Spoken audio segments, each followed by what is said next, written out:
Are you good with money? I'm really good at spending it. Yep, same here, girl. But I did get some good lessons from my parents about saving. I really did. They're very good at it. Funny story. I had about $2,000 saved when I went into college, and because I scrimped, worked at Chick-fil-A, scrimped every cent. I had $2,000 saved. And then someone introduced me to my first credit card, which my parents kind of warned me about, but I was like, how bad can it be? And when the first bill came, I had spent $1,000 on pizza and beer, and I had to use half of my savings account to pay it off. True story. It was awful. That doesn't even sound bad, actually. But it was. Oh, girl, we've all been there. Yes. But I have become pretty thrifty these days. Mm-hmm. We're also trying to teach Grant how to be wise with money. What about your girls? How do they do? Well, let's say they are learning. Yeah. We definitely taught our kids the basics, but seriously, kids graduate high school and college with zero idea of how to budget their money. I mean, we pay all that money to send them to school, and there should be mandatory finance classes, honestly. Agreed, Yeah. friend. All those electives, they make them take and stretch it out to 4 years worth of learning. You should come out of college at least knowing how to live within your means and on a budget. It's a life skill. So agree. Well, I have a friend who is a financial wizard. Yeah, that's you. I figured he could come on and give us some tips, for folks of any age, how to be wise with your hard-earned cash. Love it, because you are never too young or too old to learn financial wisdom. Yep, indeed. Welcome to Cougar College, y'all.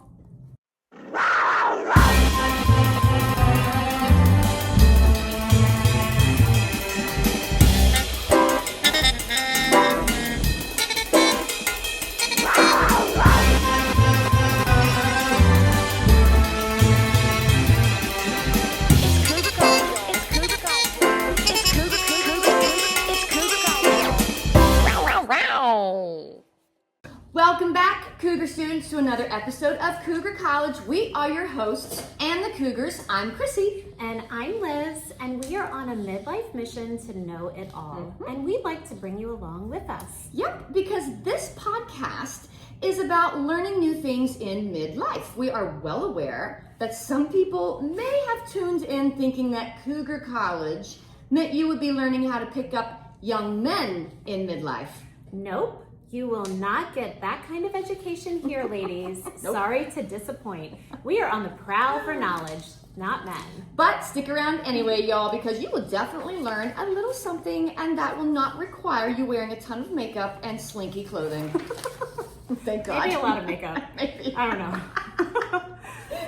Okay, go ahead. Sorry. And tonight, the first thing we are going to learn about is the featured artist of the episode, Nancy Zethoff.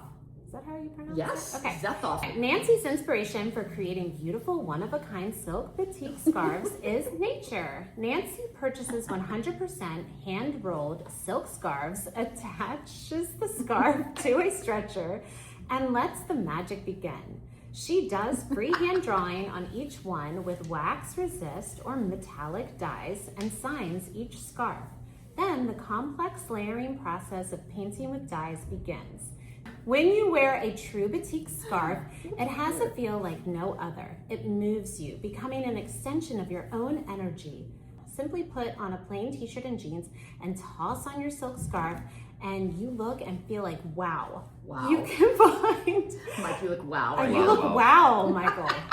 My goodness. You can find a wide selection of Nancy's gorgeous silk scarves at KF Studios Handmade Marketplace in Davidson, North Carolina, and at various art festivals around the Charlotte area. Yeah. And I might condense. That's I fine. cut That's that totally down. fine. I didn't realize I made that so long. No, you're fine, friend. It's Yeah. great writing. Right? Thank you. I You're just took it. welcome. I took it from other props. things.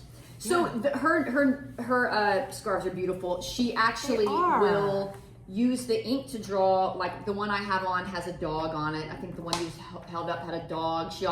She puts angels on there sometimes, and I love that she birds.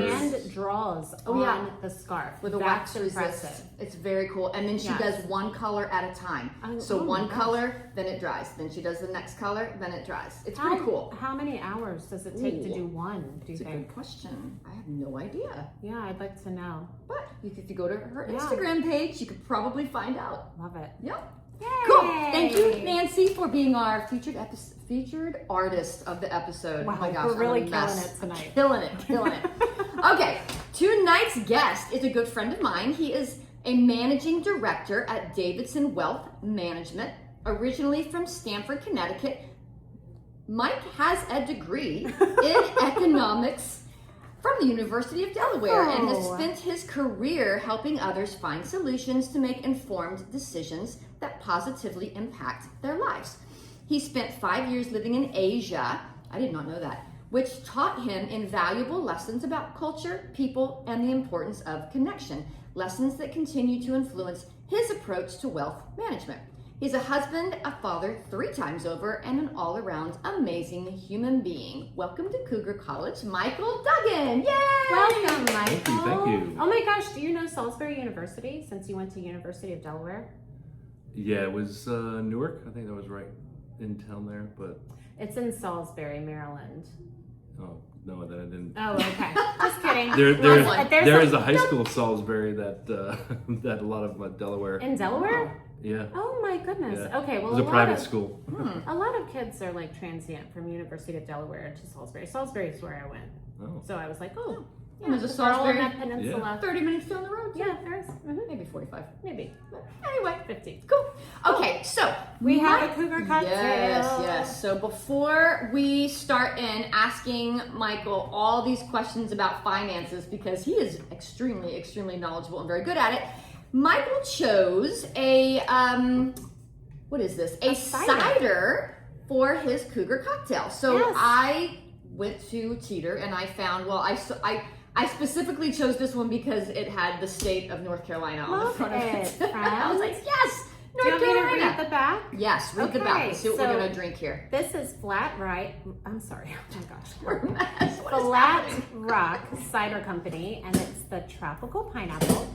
Tucked away in the Blue Ridge Mountains, a landscape decorated with sprawling orchards makes our home truly apple country. Our ciders are made using our very own apples.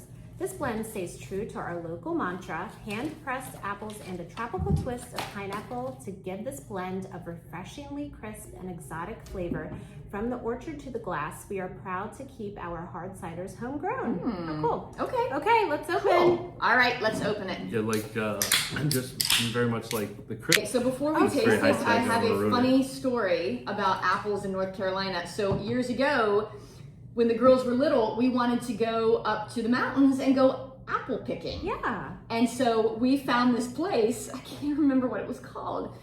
And we, Googled it, whatever, and we got the directions and we went up to the mountains and we found it and we walked up and it was like almost like a zoo. And Kevin goes up and she was like, hi, this is a alpaca farm. He was like, yeah, we're here to pick alpacas. He thought alpaca was an apple. What? Oh my God. There were all these alpacas everywhere. And she was like, yeah, this is an alpaca farm. Oh my gosh. But it was in the mountains in North Carolina. But we had a lovely day. We got to see all these alpacas and there were all these other animals, sheep. Oh. There was no one there. It was closed. But the lady who owned the farm was like, well, come on, I'll give you a tour of the farm. We had the best day. Oh, I bet. We were there for like 3 hours. That is hilarious. Is the alpacas like the Lithuanian Gaelic kind of comparison? Yeah, you would think, right? But Apples, no, it was apples and not, alpacas? right? Yes. You would think. Okay. Okay. When I think of apples, I think of New York. I don't No, think there's of a big lot North of New Carolina. York. Yeah, a lot Yeah. of apples here in North Carolina. Yeah. Yeah. There All are right. 2 cideries in New York, north of the city. Yeah. Really? Yeah. I had no idea. Yeah. Okay. Okay. Cheers, you guys. Cheers. Let's give it a taste. Yep. Oh wow, that's appley. Then it finishes with pineapple. Oh yeah, it's very sweet. That's sweet. Do you like it? I do. I've had this before. It's Oh, delicious. have you? Yeah. Do you like a sweeter No, dryer. Dry, same. I like a dry. Yeah. Do you like a sour? No. No. Okay. I do appreciate a sour for some reason. Of course, I'm not drinking cider that much. I like it. And do you guys like Prosecco? I don't love I'm not a Prosecco. Champagne. I'm lover. more I'm a of a bubble lover. cava. Speaking to you, Oh, Michael. yeah. They use I'm the more of a same. cava. So Cava's the same. Cava's basically champagne, but they can't call it because It's Spain. Spain Spanish. versus French. Correct. So they use the same process to create the bubbles in cider as they do Cava. Really? or champagne. Oh. And champagne Mhm. and Prosecco. I don't know Really? why Prosecco tastes so much sweeter to me than cava and champagne. Yeah. I don't know. Because that's Italian and Yeah. Cava Spain. Right. Matter of fact, our very, very first Cougar cocktail on episode number 1 was inspired by you. Oh, You yes, left you it at gave my it to house. us. You brought it from, you Oh, had it yeah. sent over from Yeah. Spain. Yeah, Yeah. that's right. And now I remember. Yeah, we it was talked bubbly. about that a lot. Yeah. All right, what do we think? How many paws up are we I going to give give it- this guy? I like it. I always give everything 2 paws. I don't like the aftertaste, so I'm going to give 1 paw up. But What do you see, think, I Michael? love 2 paws. pineapple. All right. Oh yeah. 5 5 paws out of 6 is not yeah, bad. Not okay, bad. That's not bad. I love pineapple. We eat a fresh pineapple almost every day, you know. Do you But my really? husband works for Dole, Oh, so that tracks. That's a right? lot of pineapples. Oh, Lordy. It is. It's very good for your joints. I'm a bit of Okay. a pineapple whisperer Did in you our know house. I know, Really? I know how to go to the Oh, yeah. supermarket, figure it out, and I cut it. And the kids are like, "Oh my god, this is so good." Oh yeah, Oh, I want to what's- know how you cut it. Yeah. Do you cut it in half first, or do you cut the outside off first? I cut the ends. Okay. Then I put it Oh, yeah. upright, and then I cut around the core in like Okay. a Oh, star kind of 5 slices. Love that. Then I take the core, throw it out, and then I slice them smaller. Okay. So- I take off the ends, but then I cut it in half. And then, oh no, I cut it into 4 pieces and then take the core out and then the outside off. And Yeah, how I can go you tell? tight to the core. You How can can see. you tell how You can Oh. if it's smell ready? it too. Smell it. Mm-hmm. Pull one of the stems up. If it comes off easy, it's ready. And Oh. the It's got to be a crown- little bit yellowy. The yellowish. crown That is should good be to know. very green, not brown. Okay. Too. Oh, The okay. crown by the top. Yes. Yeah, Good to versus know. the bottom starts to get yellow as you go bottom up. All right, I'm gonna call both of you guys next time I'm at the grocery store and I want to buy a pineapple because I'd have no Much idea. easier than cantaloupe. Oh Okay. yes. Oh my gosh. Okay. Okay. We digress. So my first question to you, when I got your bio straight off of the website where you work. So it said that I don't have you're. anything in front of me. I thought we had questions. Oh, here they are. Oh, There they I are. apologize. So the what was I gonna ask? Oh, so in your bio you talked about how your 5 years living in Asia influenced how you help people. Now, what part of Asia? I was in Hong Kong for 3 years and Singapore for 2, Okay. Oh wow, Singapore. and then That's- traveled a lot. Oh wow. And that was for finance? Yeah, I worked Okay. for, at the time it was Bear Stearns, and then they got bought out by JP Morgan, so Okay. I then worked for the next company. And then I left them, went down to Singapore, and joined a small British firm called Fleming's, Robert Fleming, Okay. which, fun fact, is their uncle was Ian Fleming, who wrote the Bonds. Oh. Shut up. Oh my So they were the gosh. last independent stronghold left, and then they got bought by JP Morgan. That's so. cool. Now, is it Singapore as fabulous as Oh. is it? Amazing. Oh my gosh. I want to go so badly. It's right on the equator, so it's basically 75 to 85, and it's Oh my either wet or gosh. dry. And That's amazing. That is my kind of place. yeah, So should what go. about that experience? What was the influence that you took from that you use to help people just with their finances and I've with the always decision making? great question. I've always been more of an EQ person, Okay. like emotional quotation or intelligence. Okay. So I love listening to people's Oh. stories Mm-hmm. and hearing what they have to say. And I made a ton of connections. I've now left 30 years ago, and I still communicate through WhatsApp with some of those friends from Oh Hong my Kong and gosh. Singapore. I love that. Of Some course moved down you to do. Australia, and so I feel like when I retire, I can go around the world and just stay with a bunch of friends. Yes. What led Oh you my there? gosh. Were you married yet? No, single. Okay. So I worked for Bear Stearns in the Oh, first that's career out amazing. of Okay. Brooklyn, New York, Mm-hmm. and then a year into it, they said, "Hey, you want to help us do what you do in Hong Kong?" I started in operations, so it was a good foundation of what we did to settle trades and move money and all that.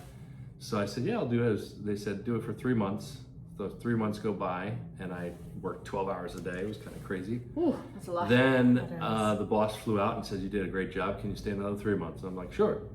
He flies back out, and he said, "Can you do another 3?" I said, "Let's just make it a 6 or a year. I mean, I'm fine with it. I love it." Yeah.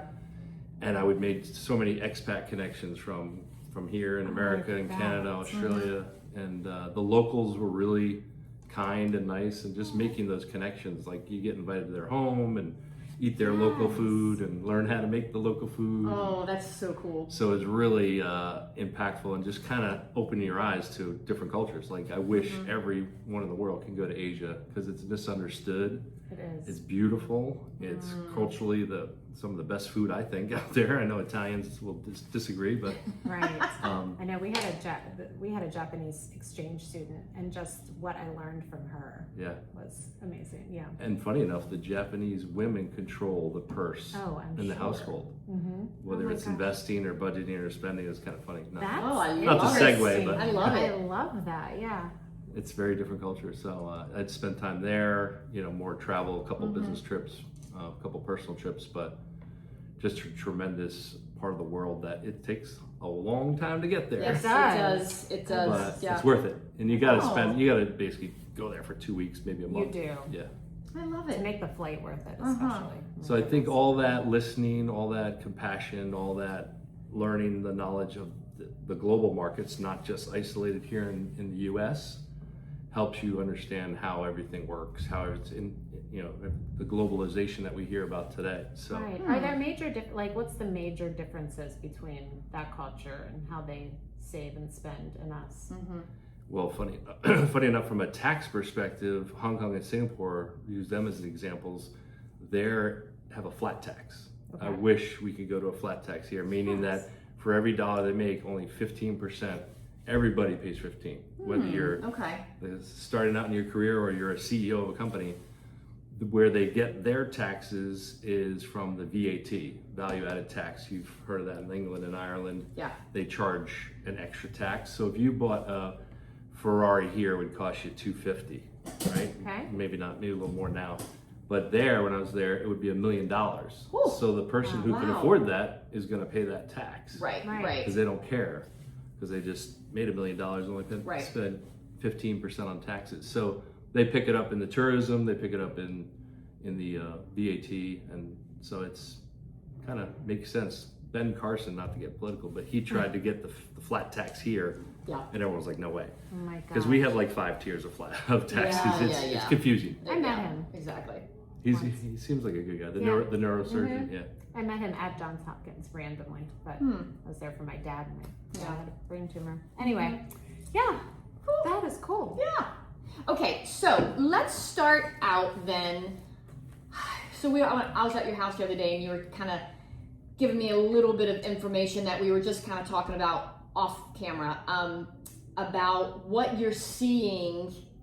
I guess scary trends, or what you've seen in how people are saving or not saving for their future. Like, what are you seeing? What's seemingly the norm, or I know, because people maybe I was, even though I'm terrible at it, I was taught when you're born, you start saving and you start investing right as soon as you come out.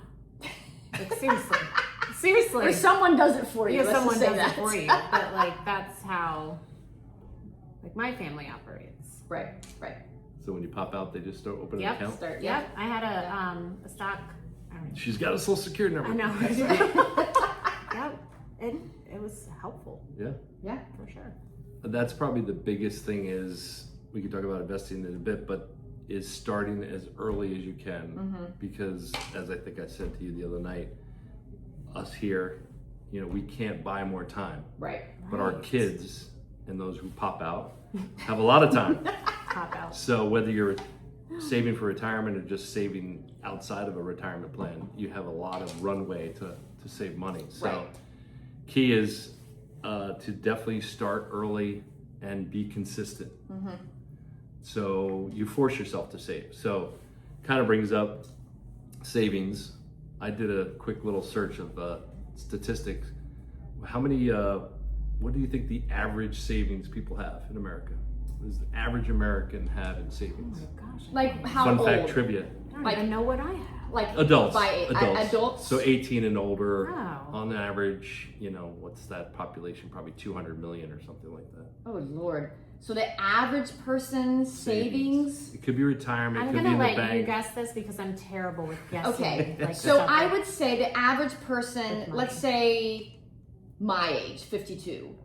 I'm gonna guess they're probably gonna have some mutual funds, maybe some IRAs, maybe 401ks? 401k. I would say, are we adding all that together, or are Yes. we just doing savings? No, add all that. Add it together. all together. Anything you could turn in 2 days liquid to cash. What do Ooh. they saved for their retirement or just in their bank account? Or doesn't include house. Doesn't include fancy cards. anything. No, Oh just- God. just Okay, so Average run of the mill. If you had an emergency, you got to use those funds. What do you think the average American what the average? adult? I'm gonna assume it's very low. Yeah. How 200,000? 8,000.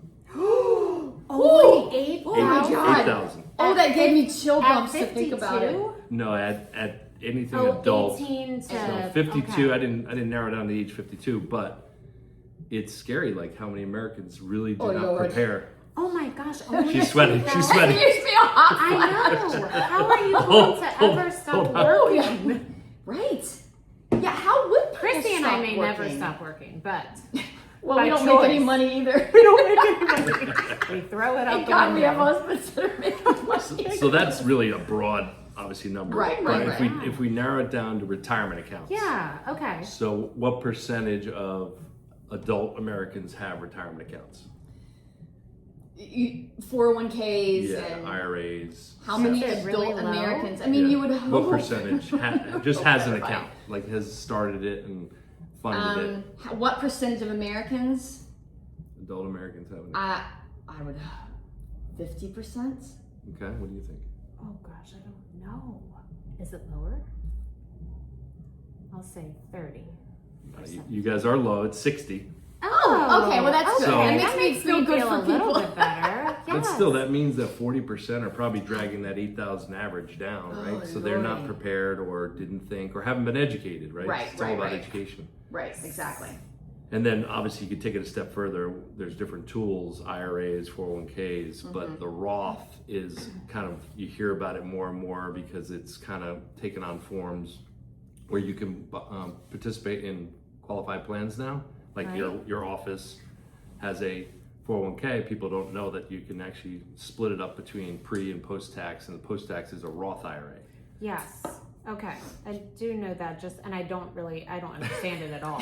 But my husband talks about it a lot. But is that new? Where is that whole thing new? No, so here's the Okay. some rough history is it was started about 30 years ago in the 90s, mid 90s. Okay. Congress Senator Roth from Delaware, believe it or not, Oh. was Wait, are you from Delaware? no, it's Connecticut. Oh. yeah. Yeah. Sorry. But I spent a we lot of said time that. there. Yeah. He wanted people to kind of have a vehicle to save after-tax dollars that would grow Okay. for those earning under a certain amount. The index of the salary income has gone up every year, just like everything else, inflation-wise. But the really rich couldn't put it in because they were making too much money. Right. All right. So that was the individual Roth IRA, right? Now, Okay. 10 years later, they allowed it to go into plans, qualified plans. So if you work at, Davidson Wealth Management and we have a broker dealer, we contribute to our 401k. We have an option now to do pre and post tax. So we have Okay. both options. That Meaning started. you can pay the tax up front, Correct. and so when you take it out, you don't have to. You can just take your money out, and what has grown, Yep. you have to pay tax on the growth. Great question. Oh, okay. So- you keep going then. So yeah, keep so going. then Get there. about 20 years ago, they started including the plans. I would say about 10 years ago, more plans are adding the Roth to it because they want to attract more retention, keep people from running to another company that offers the Roth because it is powerful. So the reason it's so powerful is you're putting in after-tax money. So your paycheck, let's argument's sake, let's say it's $1,000 for the month. You can either elect to take out the tax before, or take out the money and Right. put it into a pre-tax. Let's say you put $100 a month and you got a $100 paycheck. that $100, now you're getting a paycheck for $900, then the tax obviously, versus Roth, you're after the 900, then you take the $100 out and put it into the Roth bucket. So the Roth is an after-tax contribution. It grows tax deferred till you retire. So 59 and a half is the earliest age you can take it out. And then at 59 and a half, it's tax exempt. Ooh. So you get the power of that growth you start when you're in your 20s, you have almost 40 years of growing. Yeah. And you could have $1 million in there and take it out and not have to pay the government any tax because you paid it on the way in. Oh, wow. But do you have the option to take it out early, but then you do have to Pay a penalty. pay a penalty? Yeah. Okay. What's the penalty? So penalty would be 10%. Okay. And then also you'd have to pay income tax on that because you took it out early. Okay. Ooh. Because So I'm always like, Brandon, you can just, that's my husband, Brandon. I'm like, we can retire early. And he's like, Liz. I'm like, what? You lose a lot of money. Yeah. Yeah. It'll just go away. And then if you never pulled out the income and never used it, and you were pretty wealthy, then you could pass it on to your kids tax free. So when you pass, you can. when you die, That's you pass it awesome. on when you die, not today, but Right. when you pass, it goes to the kids and they don't have to be taxed on it because That's estate amazing. taxes become An a whole. inheritance tax? Mhm. Okay. There's no tax on Roths. Okay. Seriously, there's so many freaking taxes. It's insane. ridiculous. It's insane. A It death is. tax. I know. Why do you tax dead people? Listen, can I tell you a quick tangent? Speaking of death, Yes. my daughter passed away. We had a stock, this is a random tangent, but I just want you to know. She had a stock account and they would not, I forget what happened. They would not close it and let us roll it into something unless we were there. And we were so far in our grief Of course. that we were like, we can't even go to Charlotte right now. Right. And our stockbroker finally was like, I'm going to take care of this. I'm going to get it done. It was so sweet. Like, I mean, Wow. obviously, like when people are working for you, they should do that. But why would they require us to be, I guess, just because we would have to be present to sign something? Or do you know anything about that? Or have you ever had to deal with that? When someone dies and they inherit retirement accounts, whether it's Roth or pre-tax dollars, you open what's called an inherited IRA. So you have to open up a whole new account. Okay. It has to go through a whole estate process. You bring in a death certificate. So you do have to sign some paperwork, open the account, and move those assets to your name as the beneficiary. So it's super, super important to put beneficiaries on all accounts, whether it's bank, investment accounts, I guess retirement accounts. That? I don't know. Yeah. Again, I don't know the details. I usually don't know the details. But I definitely didn't know the details during that period Yeah, of course. in my life. Oh my goodness. No, How that's the could hardest you? thing. You're going through grief already, and you don't even know what time of day it is or what day it is. Right, So it's exactly. it's important to kind of Yeah. let somebody else help you out with that. So Yeah. Crazy. All right, let me ask you this, because I wanna ask about like when, say, my kids are getting ready to graduate college. What is the best way for them to start preparing for their future? But we'll get to that. Let's say you have someone who's my age. Thank God it's not, because my husband has invested in them, fairly well. But let's say that I'm 52 years old and I have not started preparing for my future. Yeah. What do you do? Like, what do you do? What advice would you give to someone who's coming to you right now, who's 52 and is like, oh crap, I've got $8,000 in savings and that's it. Well, there are probably a lot of Americans that are living paycheck to paycheck Right. just because that's the season that they're in. Yeah. Yeah. So how do you begin? Right. The- Well, At you this begin in midlife, exactly. Yeah. to throw out another stat from that 8,000 savings, there is 40% of Americans that do live. They only have $1,000 in emergency funds if something Oh happens. Lord. So it is That breaks my heart. scary. Me Yeah, it too. does. And I know some people personally that are in that situation. So it's difficult to hear and see, but it goes back to where was their education? We Right. talked about before Right. offline that the schools need to educate. They need people. to But sometimes educate. you also just fall into circumstances, And- right? and a Life. cycle. Right, Yeah. right. But to answer your point, at age 52, it's never ever too late to start. Okay. you have to take a pause and decide, almost budget yourself. Like for every dollar, what do I do? And I think the typical mindset should be for every dollar you earn after taxes, try to think 20% of that going to some sort of savings. So take smart. whether it's retirement account or in the bank, just sleep at night, reserve money. I just need to have that savings, emergency cash to God forbid scenarios. Right. So I think that, your contribution rate matters more when you're older. So trying to increase it because you haven't started. I didn't actually start, believe it or not, full truth. I was living in Asia, my 20s. I got back at 29. I think I just, when I got back to America, I found I was, not spending as much. So I put into my 401k. So I started later than most. And so how do you spend a lot of money in Asia? Oh, yes. It's easy. Because you travel, it's really like an amazing place. But I never got a chance to put into my 401k until I was almost 30. Okay. And now I'm 55. And, so I have 26 years of investing and hopefully another 20 more till you actually have to take money out of a retirement account. But the power of investing early is huge. But if you haven't done it and you're in your 50s, you just want to increase it. And then, that contribution size matters. And also try not to have big drawdowns. So budgeting becomes hugely important. Is there a certain place that you should start putting it to make it work for you? Like make the most of it?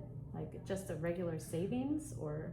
So depends on when you're that age or ages, you want to probably take a little bit more of an aggressive approach because you want to keep up with inflation. Okay. The best investment, everyone argues whether it's stocks or real estate. Believe it or not, in a 50-year history, stocks have outperformed real estate. Real estate always is thought it was the opposite, but I heard someone say that the other day, and I'm like, wow, man, I really know very little about all this stuff. The stock market. And our biggest investments, most people, is their house, right? They're going to spend, and our children, of course. Yeah. Yes. Oh my God. I call my kids What the $1 million investment. babies. Yeah. But you could put it in the stock market. We've been a big proponent of using diversified models. Most advisors kind of sit there and say, okay, be diversified, because you have a year like the last decade, the U.S. has been on fire, right? The growth engine it's made probably 9 or 10% a year on average. We've had a couple of, COVID market fell like 40% in 2 months, and everyone panicked and freaked. So staying invested and not getting thrown off your kilter, not having to draw down in a bad kind of patch like that. But if you sit there, we look at diversification. This past year, 25, international markets blew out U.S. markets by like 20%. It was up 35. Oh, wow. Spain, Italy, Europe was up 35%, and we were up 15 here in the U.S. This to start 26, the trend has continued. So it's the first time in 15 years that the international markets have outperformed. But I would say that's just lends to the whole argument of diversification. And to do that, we use ETFs. You could use mutual funds as well. Okay. In retirement accounts, it's easy to use mutual funds. But if you have after-tax money and you want to put it in an ETF model, that's going to give you U.S., international, big companies. What's an ETF again? Oh yeah, good question. Yeah, what is that? It stands for Exchange Traded Funds. It's just like a publicly listed stock. It's on the stock market, so you can buy and sell it. It's liquid. I gotcha. It's super easy to look up on a ticker basis, but it covers either a asset class of a country, so you can buy something on just Japan, or you can buy it on a sector of technology or banking, or you can do it on one of the U.S. indices, obviously the Dow, the S&P, and so forth. So they're really passive in nature, but they keep you staying invested and super diversified, right? Okay. So. Wow, that's so over my head. I know. Well, okay. Drink to that one. Yeah, right. So, on a different topic, what do you think of, what is it, a 529C something? Oh, that's what we did with our 529 Well, plans. so my mom has one for all the grandchildren, or not one, like one for each grandchild. And we save differently for Did I do something? No. It just goes to sleep sometimes. I don't know why. That is sleepy. But so she wasn't making enough money for Grant, she felt like. So I don't even know what she did. She like put it in a different mutual fund. Does that sound right? Oh, she probably, so 529s are just like any other mutual fund where they're companies that run these funds. You could be aggressive or conservative. Yes. So those funds And she capture. likes to be aggressive. Okay. Yeah, so that aggressive models, you're going to be mostly 100% stocks basically, and conservative, you're going to be more fixed income or bonds. Okay. And then you're somewhere in the middle, 50-50. Oh, okay. A Maybe split. she does do 50-50. I don't know. And But do you like this? I love 529s. Okay. I have them for all three of my kids. And it's so powerful. It's kind of like a Roth, but Okay. for education. So it grows tax deferred and tax exempt when you use it for education. Then people say, what if my kids don't go to college? If they get a scholarship, you don't get penalized to take the Okay. growth out. Right. Oh, I did not know that. Yeah.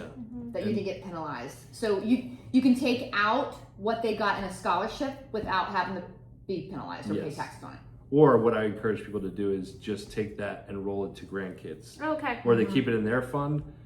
Ironically, not to confuse the matter, but the one big beautiful bill just had a act that included you can convert up to 35,000 of the Roth left over into the 529 into a Roth, because they're kind of that same tax deferred mentality. That's cool. That is cool. And you could, and the kid's name, not our names. Not our of course. name. Right. Yeah, of course. Yeah, no, we'd want, yes. And they still have to follow some of the rules, like right now it's 7,000 is the max contribution, but they don't have to have earnings to do that conversion. So it's kind of cool, kind of lends to the getting Did you the get kids that? started. No, I didn't Yeah, understand I that didn't part. understand that at all either. But I believe you.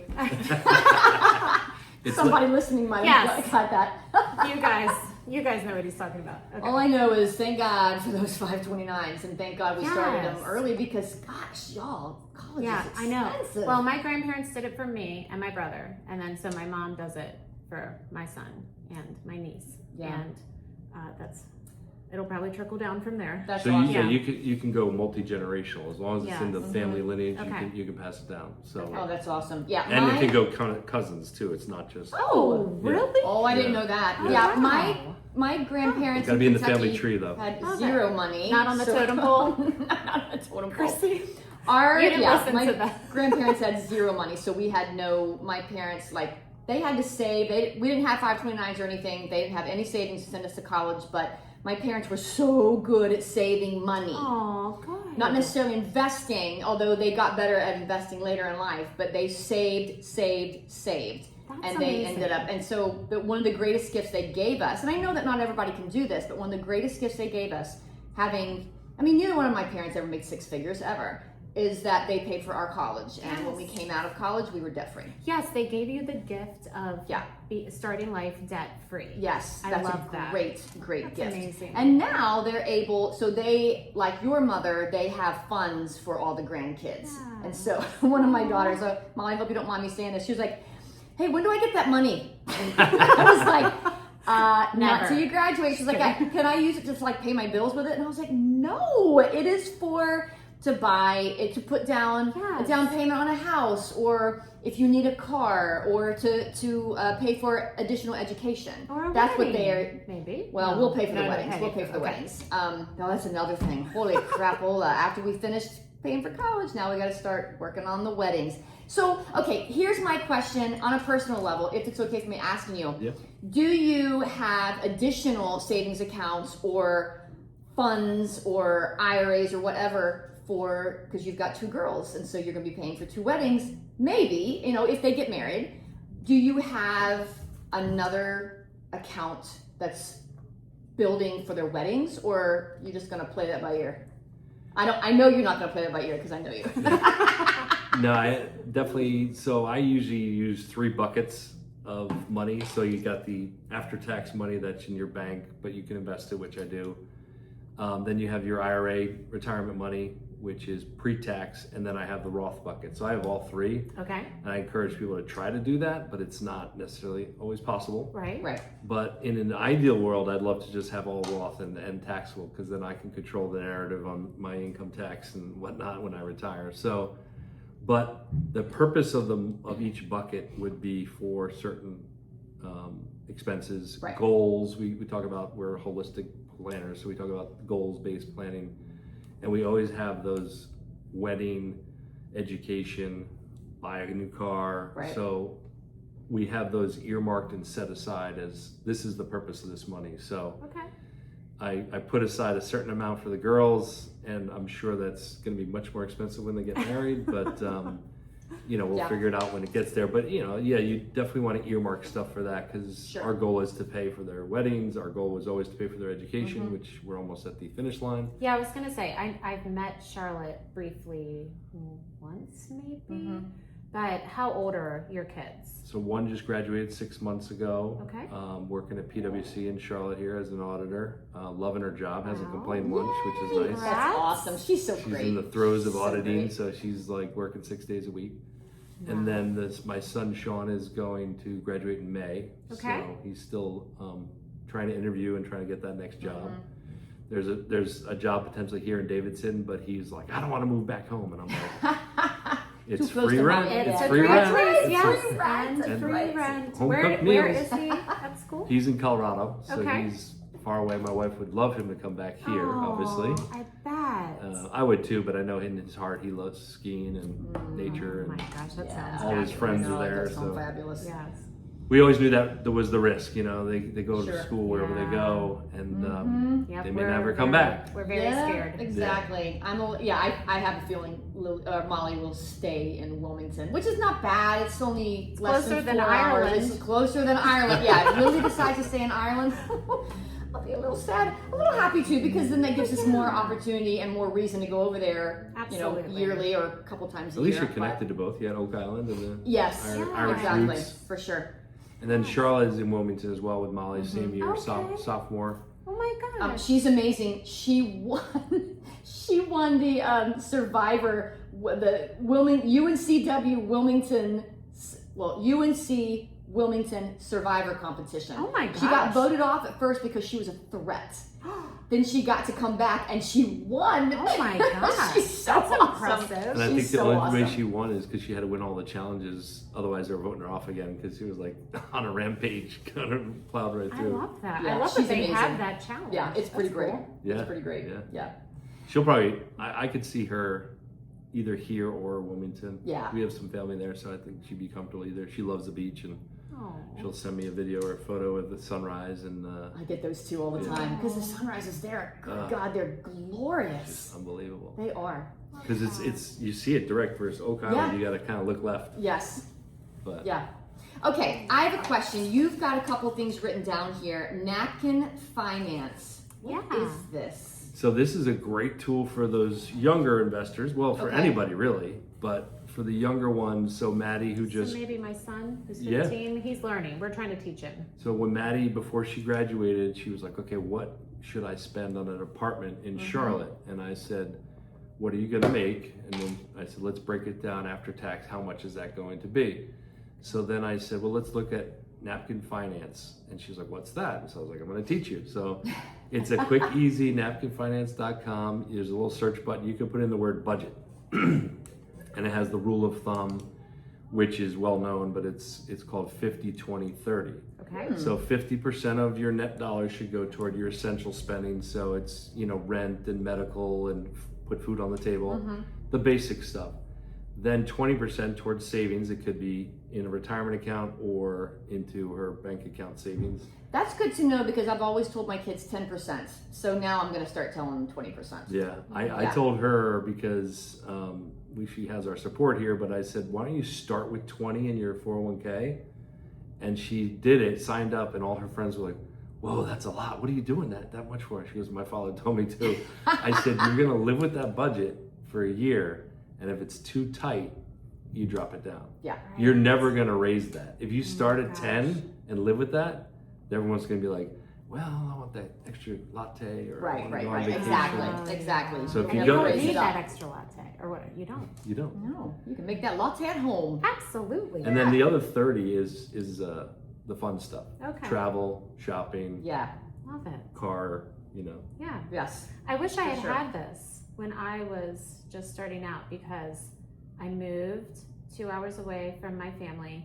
I found what I thought was a safe apartment, but it was the most expensive. The other one I could actually afford. I was a teacher, making $900 every 2 weeks, Oh my God. paycheck, and my rent was $1,600 a month. Oh my God. Yep, that was a fun year. I Oh, lived off Lord. like SpaghettiOs. Oh, I'm not even gosh. kidding. My Lordy mother was be. supporting me. Thanks, Mom. So the next year I found a cheaper apartment. Yeah. But you know, sometimes You you have to need learn. that stuff to happen. You do. Yes, it's trial and error. Oh my gosh, but can For you sure. believe in 2003 that my rent was $1,600? Yeah, that's a month? crazy. That must have been one hell of an apartment. I mean, it was pretty good, but not that good. That's crazy. So Goodness. it was actually pretty good because Maddie then ended up getting like a bonus because she passed her CPA. Oh. And then she said, oh, I got extra money now. Should I invest it? And I said, yeah, sure. So she has a Roth. I said to her, good do for you her. want to have access to that money today, or are you okay with not touching it for 40 years? And she's like, ooh, that's a big decision. That is a big decision for a and I- 22-year-old girl. And I said, you're already putting it in your 401k plan at work. And I encourage her, she's doing all Roth, so she's doing after tax anyway. Because she doesn't make that much to worry about the deductions. Because Okay. standard deduction today is pretty high, so she's not in a high tax bracket. Right? So I told her, it's up to you. She's like, why don't we do half in a Roth and half in, buy some stocks? And I said, okay. So we did that, and so rather than, now she's got that extra, she can do something with it Right. versus trying to bring that budget down, Right. or Now, that savings down. Does she get involved with picking the stocks? Does she like that part? Yeah, we talked through it. Okay. I usually pick companies or sectors or industries that I started putting her in international recently too. Okay, yeah, and So- diversified. Yeah. But sometimes I like to really pick. Like, Yeah. I don't know, my husband, well, he takes care of most of it, but sometimes I'm like, I want this, this, and this. And then he's like, you have to have this too. And then, whatever. Anyway. She studied in Lugano, Switzerland, and then we went to Oh, Spain. wow. So I said, why don't you buy the Amazing. Spain ETF? So We'll buy cool. Spain. You're bullish on Spain.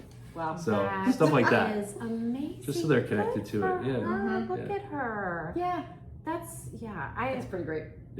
we can all hope. Like, I hope Grant is so sound with money, he's like his dad. But, obviously my husband will coach him through this part of life, not me. He will handle it, but, I hope that he is on the same track.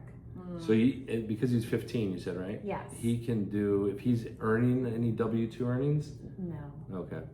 Well, Not yet. if he had a little job with Chrissy here and he Yeah. had some money. He's too busy. So when Charlotte was her first, Yeah, my first employee. employee. I love that. Yeah. He does need to get a job at some point, but he is so busy and so focused on academics and athletics, and he volunteers a lot. So right now I'm just kind of letting him live in that space. Sure. But he does have his own stock accounts where he has a chunk of money that he gets to put in.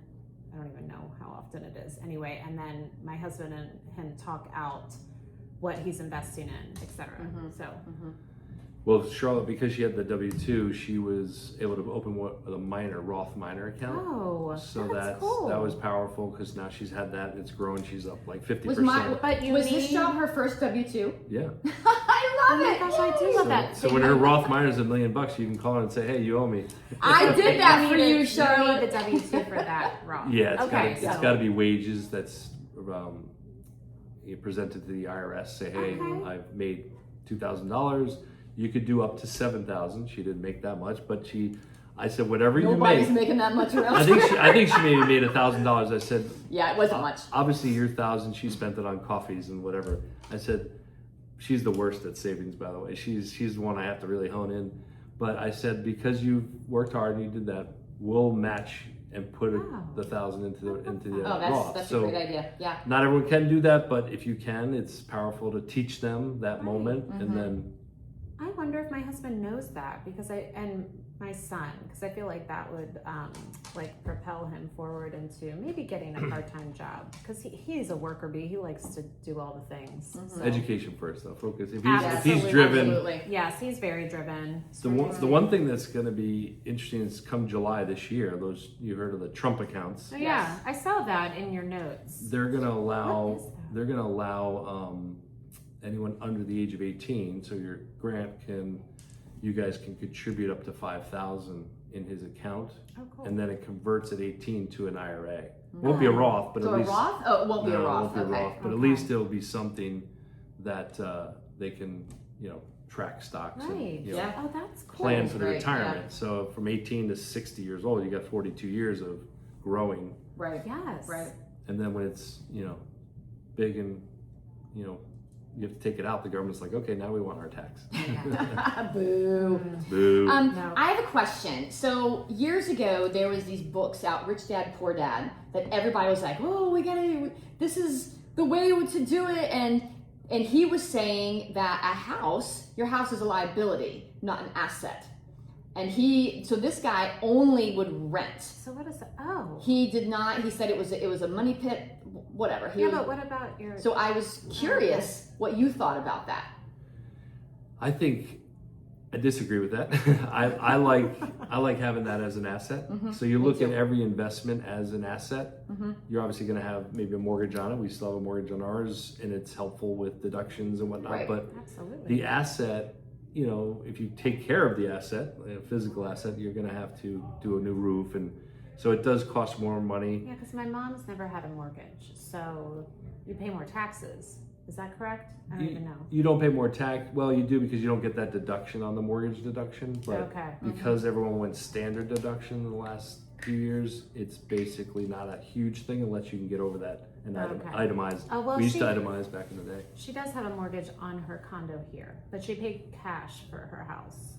So I was always like, what's better? To have the mortgage? So if you have a mortgage that's making, or charging you, I don't know, 6% or more, that's today's 15, 30-year mortgage. Right. A lot of people, like our generation, if you bought a house or refinanced in the last 5 or 6 years, it's probably 3% or lower. Yeah. I would encourage not closing it out, just keeping that mortgage, because you can make more money in even a bond or a money market than 3%. Yeah. Okay. Then So paying you're- it off, right? Yeah. So you're Yeah. and you're what's the getting point? that deduction as well. So, but the asset, you look at all asset classes: stocks, bonds, gold, ETFs. Anything that's covering a certain asset class. Which asset class means it's a large cap U.S. stock or gold, silver. Real estate. So real estate is one of those assets too. So I wouldn't call it a liability. I would say it's something that you're going to have a hard asset to sell. So it's like if you had gold bars, you turn it in and sell them per ounce. Right. So what was his reasoning for that, Chrissy? Do you remember? I can't remember. Okay. We read those books 25 years ago, and we were like, should we not own a house? Rich Dad, Poor Dad says no. So I don't know. We had. I would say the way Mother Nature is behaving lately, I would not own a house on the beach in Florida because insurance companies don't even want to insure you anymore. So if it gets wiped out, your asset is toast. So Right. But here in Davidson, other than the foot of snow we had a couple weeks ago, Oh gosh, our houses are still standing. Maryland's getting like a foot of snow today. Oh, New York is getting hit too again. Oh my gosh. Oh Lord, I'm glad I live where I live. Okay, so But if your mortgage is pretty high, pay yourself first, knock that down, and get the mortgage down. If it's below what you can make in the market, even on a conservative basis, I would keep it. It's the kind of my rule of thumb. If you have credit card debt, you should pay that debt first, because if you're not interesting enough, 80%. I did this stat too. 80% of Americans own a credit card, adults. Right. Half of those pay it off monthly. The other half do not. Oh my gosh. So you know what those interest rates are like. They're like 18 to 25%. Yes.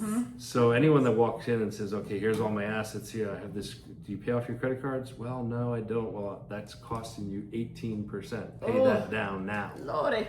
Then look at your mortgage. So look at the pecking order of what what it costs you to Right. have that. Okay. Right. So wait, when was Rich Dad I know we Poor digressed Dad? there, but That's okay. No, That was like, when was it written though? Because remember in the 80s, like interest rates were like ridiculous. 11% So or maybe something. that's why. no, in the 80s, I found my parents' old mortgage. It was this was the 70s. It was 17%. I think my dad's. Oh I think my my God. dad's Yeah. was. I think you're right. I think my dad's was 13 or 14% when we moved from Kentucky to. And to that's why Virginia. my That was parents crazy. didn't. They were lucky that They were didn't. scared of those rates. Yeah, they were lucky that they didn't have to mortgage it. Yeah. But- Oh, The that's scary average stuff. the average mortgage rate over the last 50 years is probably around 6% where we are today. So Right. everyone thinks because But still, this feels so big. Right. It It's so feels big. big, and It's that's a recency why my bias. husband will Yeah. not move currently because we're always shopping. Yeah. We're always looking for a house, another new house. everything becomes a recency bias. So 5 years ago we all got 2.75, 3%, and now That's it's what 6. ours It's is. like, That's oh what my ours is. god. 5. Yeah. So But then we bought the Oak Island house and it's 6, and we're like, Yeah, Ugh. that just no. It's painful. Okay, so we're almost out of time. We're actually pretty much out of time. But last question. So let's say there's a kid graduating high school or college or whatever, and they don't have parents that have been able to save for them or anything like that, and they are starting their first job and they're not making much money. What's the, let's say 2 or 3 things that they could do just to start preparing for their future at, let's say, 20 to 22 years old? yeah, perfect. So I would say log on to Napkin Finance. Napkin finance, that's a good one. So Yeah. you can literally go there and look at budgets. So, but it all starts with the budget, right? So you're making your first paycheck. Does it do it for you? No, Like, can you put? Oh, okay. but you can percentage-wise if you You say, need to make an app. yeah, there you You go. just plug in your. Oh, Michael. There probably yes. is. There probably is one of those Oh, there might be. Mint or Mhm. what's the I forget all those different budgeting apps, but you can literally figure out what is your It's all becomes your income, your balance sheet, right? Income, what comes in, and then expenses, what's going out, and what can they afford. like as jokingly said, you can cut back your lattes and save. You know, Yes. let's say it's a Oh my gosh. $5 a day or whatever a Yes. latte Yeah, is they're today. pricey. Do you I know remember this is that. why I never order, like when you're always like, you want a coffee list? I'm like, no. Because, well, I'm buying it. I'm offering it. I'm saving you money, girl. Oh my gosh. Well, it's a I'm treat. sorry. Anyway. Yes. Because if you think about that $5, let's say it's $5, or you eat out, maybe it's 10 or 15. So if it's, let's say it's $50 a month on extra on lattes and things that you probably don't need. Right. If you took that same $50 and you invested it today, so it's $600 a year. In 20 years, you'll have, $122,000 Right. with a 7% growth rate, which is less than the stock market. Right. If you took it 30 years out, and now they're 52, they're going to have a growth of 152,000 is the number, and then you go out to 40 when they're really retired, it could be 262,000. Right. If they can really ramp that up and make it 500 a month, or when they have their first job and you put it in that 401k plan, so $6,000 if they're making, let's just round numbers, 100,000. Not that every kid comes out 100,000. That's 6%. A lot of companies will match. So if you could do up to 6,000, that's 6,000 in 40 years you retire is $1.2 million. Woo! Wow. So that's 4 times the money you put in. Yes. Right. That's So amazing. the power of that time, you can't buy that. So Right. get a budget, invest, and then stay diversified. Don't just pick a stock. Most Right, 401ks are going to pick mutual funds Sure. or, in some cases ETFs. But Right. Wow. and the third thing is, everyone wants to probably own a house. Mortgages are 6%. Sounds scary, but they're not. Are You they can always coming down refinance. Or no? You think? Not anytime soon. No. The Fed's dropped rates. Interest rates have come down 1.5% on the short end of the curve. Not to get confusing, but they have not. They've gone up on the long end. So Okay. they're back to a normalized economy, which is healthy for all of us. But Yes. it's not to borrow money. Right. Ah, Right. So All right. Michael, That thank was you. Thanks for having me. amazing. And So you know, informative. yes, and because you have been on the show now, you are an honorary cougar. Cougar. You get a cougar hat. Cougar hat. Or maybe your wife gets one. Yes, or maybe your wife. Although I'm hoping to walk around Davidson and see you wearing that Yes. pink cougar hat and telling everybody about, Cougar your College. experience. Wear it yes, loud on and Cougar proud. College. Exactly. Awesome. Okay, and thanks for these cider. That is it for tonight, Cougar students. We hope you learned a little something. Thanks for joining us, and let us know if there's anything you'd like to learn about. We are always open to ideas. Feel free to email us, hello@cougarcollege.com, and we will respond. And join us every Tuesday when we drop a new episode on all your favorite podcast platforms. Also, follow along with us on our YouTube channel and our blog on Substack as well. Links to all these are in the description of each episode and in our bio on Instagram. Yes, and please follow us on Instagram to get all the deets on each upcoming episode. And don't forget to tell every single person that you've ever met about your new favorite podcast. Mike, what's your new favorite podcast? Cougar College. Of course it is. Of course it is. So we'll see you next week, Cougar students. In the meantime, stay curious, keep learning. Don't party until your studying is done. And may you end your day wiser than when you began it. That's right. Bye. Thank you. Bye, guys.